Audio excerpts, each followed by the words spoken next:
어떤 면에서 특정 분야의 전문가는 가짜를 얼마나 진짜처럼 잘 포장하는 능력이 있느냐의 차이로 판가름 나기도 합니다. 그리고 가짜를 진짜로 잘 포장하기 위해서는 설명하는 사람의 단호함이 필요하고 설명을 듣는 사람에게도 단정적 확신을 심어줄 수 있어야 합니다. 물론 때로는 설명하는 사람마저도 자기 확신에 빠져서 자신이 하는 말이 다 맞을 것이라 믿고 말하는 경우도 있습니다. 그런데 보통 점쟁이에게 어떤 조언을 구할 때에는 그 대답이 맞고 틀리고를 떠나서 명확하고 단정적이기를 원합니다. 어차피 마음에 흔들림이 있어서 사람들은 점을 보는 것이기 때문에 자신의 흔들림을 먹게 해줄 기준이 필요한 것이지요.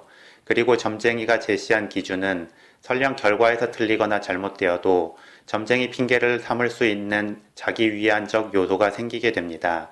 그런데 점쟁이와 함께 자신의 인생에 대한 책임을 나누면서 작은 심리적 위안을 삼을 정도로 모든 사람의 인생이 불공평하지 않습니다.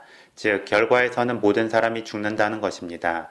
그렇다면 제 개인적 소견으로는 이 세상과 자신에 대한 상식적인 이해를 바탕으로 그만큼의 상식적인 오늘의 노력을 하는 게 맞다고 봅니다. 사주명리학을 이해하려 하는 것도 딱 그 정도이고요. 나의 사주와 인생을 균형 잡기 위한 오늘의 인간다운 행동의 처세를 알기 위함이 사주명리학의 목표이자 점쟁이들이 지향해야 할 바라고 생각합니다.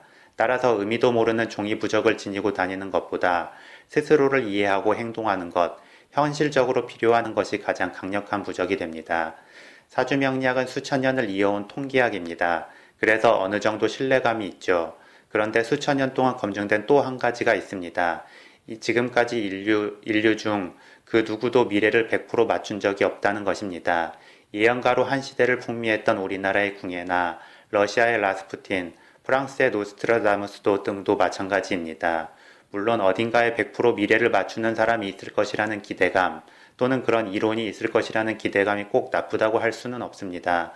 과거 금 만드는 기술이 있을 것이라는 믿음으로 횡행된 연금술을 통해서 화학과 재련업이 발전했으니까요. 따라서 무언가 완벽한 미래 예측이 가능할 것이라는 믿음과 그것을 찾아 움직이는 행위는 이 세상에 또 하나의 역동성을 만들어주긴 합니다.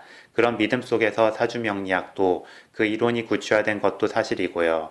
하지만 개인적인 소견으로는 불완전함, 불확정성 등이 결코 부정한 것이 아니라고 생각합니다. 스스로 부족함을 인정하고 모르는 것을 당연히 여기는 것을 통해서도 충분히 예리해질 수 있다는 것입니다. 그런데 완전하게 알게 된 것도 아니면서 완전하게 안다고 주장하는 것은 금 만드는 기술을 알지 못하면서 금을 만들 수 있다고 말하는 것과 차이가 없습니다. 아직 발견되지 않은 것에 대해서 사람들은 열망합니다. 하지만 이미 발견된 것에 대해서는 더 이상의 열망이 없습니다. 그런데 아직 발견되지도 않았는데 발견됐다고 해버리면 사람들은 앞으로 나아가지도 못하고 멈추지도 못하고 그냥 제자리를 뱅뱅 돌기만 합니다.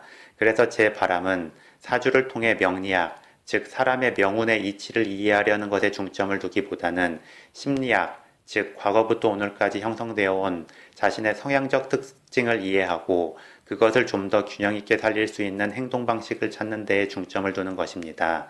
뒤이어 설명드릴 십성론이나 실제 사주를 푸는 예시들에서도 말씀드리겠지만 잘 보시면 사주의 해석의 큰 부분은 성향 분석에 있고 또 그 성향에서 모든 게 비롯됨을 알 수 있을 것입니다.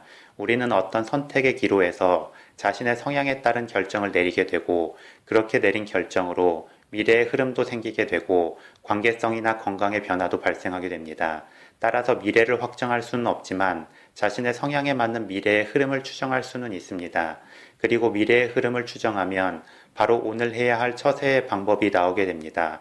이렇게 인간으로서 할 수 있는 방법을 알게 되면 어떤 의미에서 미래는 좋고 나쁨으로 구분되지 않습니다.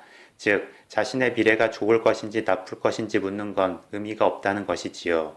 어떤 흐름에서든 그에 맞는 균형 잡는 방법이 있고 그 방법을 통해서라면 마치 유도의 업어치기 기술처럼 소위 말하는 나쁜 운세의 흐름도 충분히 긍정적으로 변화시키거나 방어할 수 있습니다.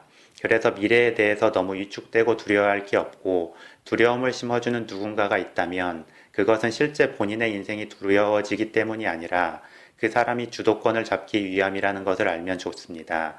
미래는 두렵지 않습니다. 그렇다고 찬란한 것도 아닙니다. 그냥 누구나 동일하게 죽을 뿐입니다.